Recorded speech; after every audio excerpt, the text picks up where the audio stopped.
ఈ రోజున టీడీపీ వాళ్ళ మేనిఫెస్టో రిలీజ్ అయింది.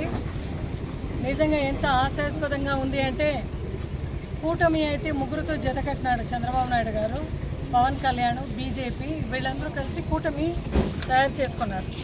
అయితే ఈరోజు మేనిఫెస్టోలో చంద్రబాబు నాయుడు గారు మళ్ళీ పవన్ కళ్యాణ్ గారు ఇద్దరు ఫోటో మాత్రమే ఉంది, నరేంద్ర మోడీ గారి ఫోటో లేదు. అదేవిధంగా పురంధేశ్వరి గారు కూడా ఈరోజు మేనిఫెస్టోలో కూర్చొని రిలీజ్ చేసిన మేనిఫెస్టోలో ఆమె కూడా లేదు.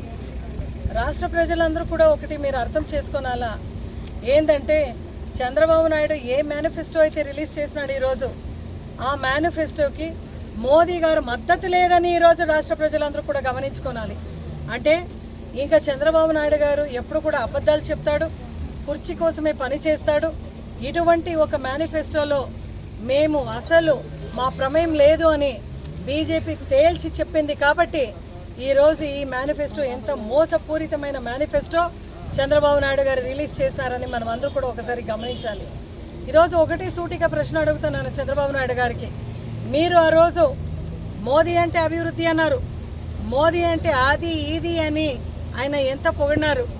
ఈరోజు మోదీ ఫోటో లేకుండా మీరు మేనిఫెస్టో రిలీజ్ చేసినారు.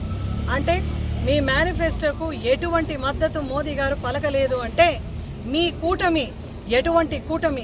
అసలు మీ కూటమిలో మీ ఒక్కరిపైన ఏ ఒక్కరిపైన మీ ముగ్గురులో ఏ ఒక్కరిపైన మీకు విశ్వాసం లేదు, ఏ ఒక్కరిలో కూడా మీకు కలిసి పోవాలనేది లేదు, ఏ ఒక్కరిలో కూడా ప్రజలకి మంచిది చేయాలనే ఒక విశ్వాసం కూడా మీకు లేదు. అయితే మా జగన్ గారు ఈరోజు సింగిల్గా వస్తున్నాం. మేము మా మేనిఫెస్టోని, మా అజెండాని ఎంత బాగా తేల్చి చెప్పినాం. ప్రజా సంక్షేమ కొరకు, అభివృద్ధి కొరకు మనం ఈరోజు ముందుకెళ్తున్నాం. ఇటువంటి మేనిఫెస్టోని ప్రజలందరూ కూడా, జగన్ గారు ఏదైతే మేనిఫెస్టోని రిలీజ్ చేశారో ఆ మేనిఫెస్టోని ప్రజలందరూ కూడా రెండు చేతులతో స్వాగతిస్తూ ప్రతి ఒక్కరు కూడా ప్రతి పల్లెల్లో కూడా, ప్రతి ఊర్లో, ప్రతి కాన్స్టిట్యున్సీలో స్వాగతిస్తున్నారు. ఎందుకంటే జగన్మోహన్ రెడ్డి గారు ఏదైతే చెప్తారో దాని మీద ఉంటారని.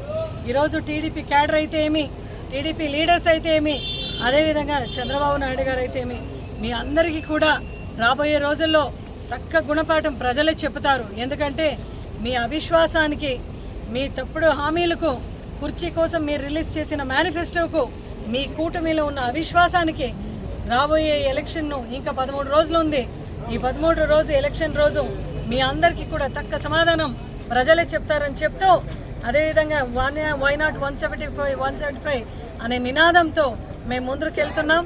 ఖచ్చితంగా ప్రజలందరూ కూడా బ్రహ్మరథం పట్టి జగన్మోహన్ రెడ్డి గారిని మళ్ళీ ముఖ్యమంత్రిగా మేము చూడబోతున్నామని చెప్తూ అందరికీ కూడా నమస్కారం తెలియజేసుకుంటూ